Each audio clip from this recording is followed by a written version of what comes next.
While researching my books, I've personally investigated hundreds of abduction cases, but one man's story truly haunts me.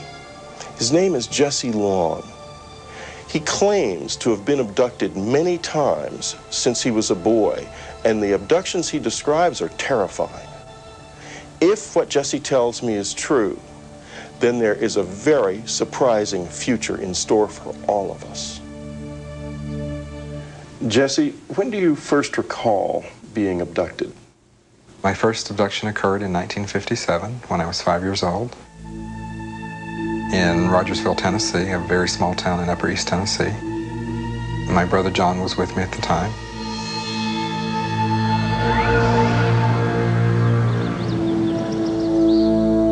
Above the hill behind our house, we came upon what appeared to be a round house under construction. And one man, a taller looking figure, he had a rod, long rod in his hand. A light was emitted from it and we were paralyzed.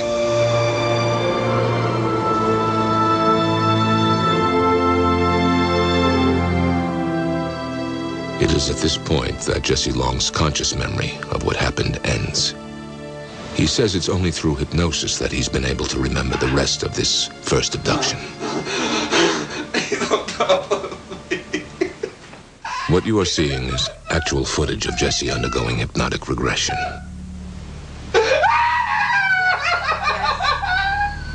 You will not be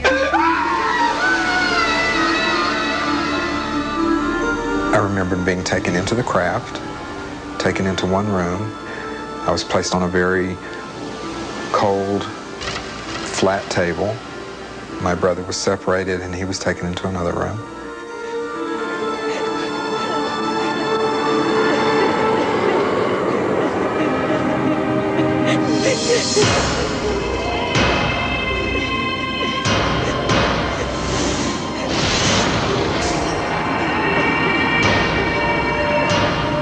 They were doing something down to my legs. I could feel them poking and prodding around my legs.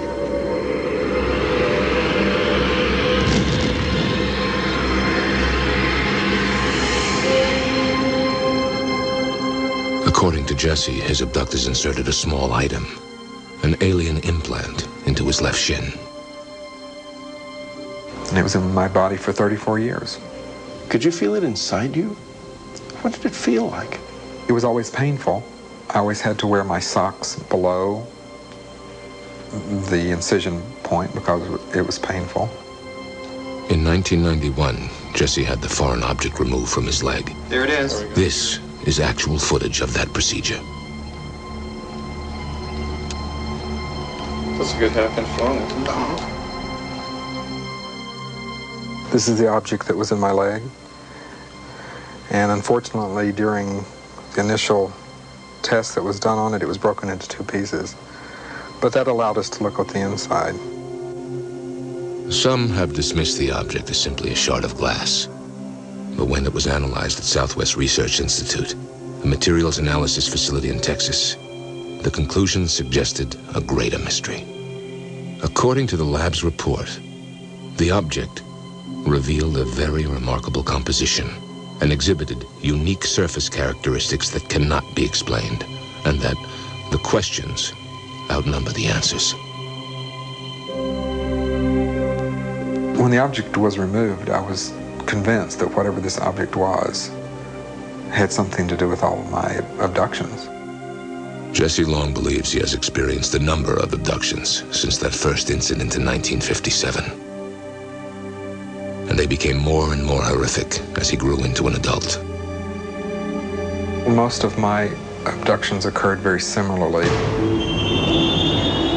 When they brought me into the craft, they would take me down a long hallway. They would place me on a flat table. Of course, I was paralyzed and had to be because I was kicking and screaming. I didn't want to be there.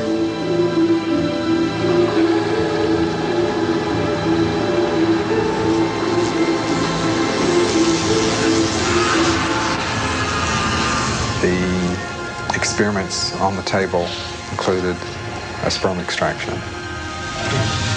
The sperm extraction procedure is the most traumatic.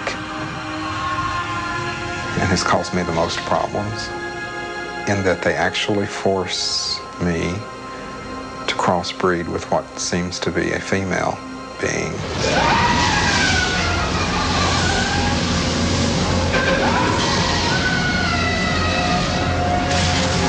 Okay, you're gonna wake up. 1, 2. And those people tend to be the people who are boundary deficit disordered. They have problems with relationships. They always say, I've always felt like an outsider. I don't feel like I belong. They can't hold jobs. They just have a tough time in life. And telling this person who's been lost and outside and alone that they do belong, that they're an abductee, that they have an identity, and that there are other people just like them, answers all of those questions for them. Jesse, when you tell people about your experiences, do they believe you? You know, it's not my job to convince anybody. It's my job just to tell you what I've experienced. If you believe it, fine. If you don't believe it, I don't care. This is evidence that can't be ignored, and the story just gets more and more disturbing. What Jesse says happened to him in 1990 may answer the question that hangs over every abduction account. Why is this being done?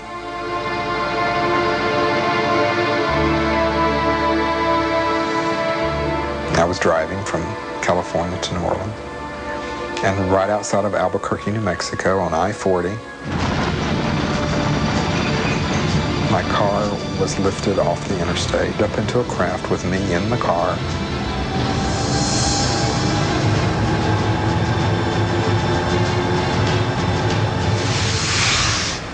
I was taken aboard the craft, placed on a table. I was presented with a baby, was told, "This is your child."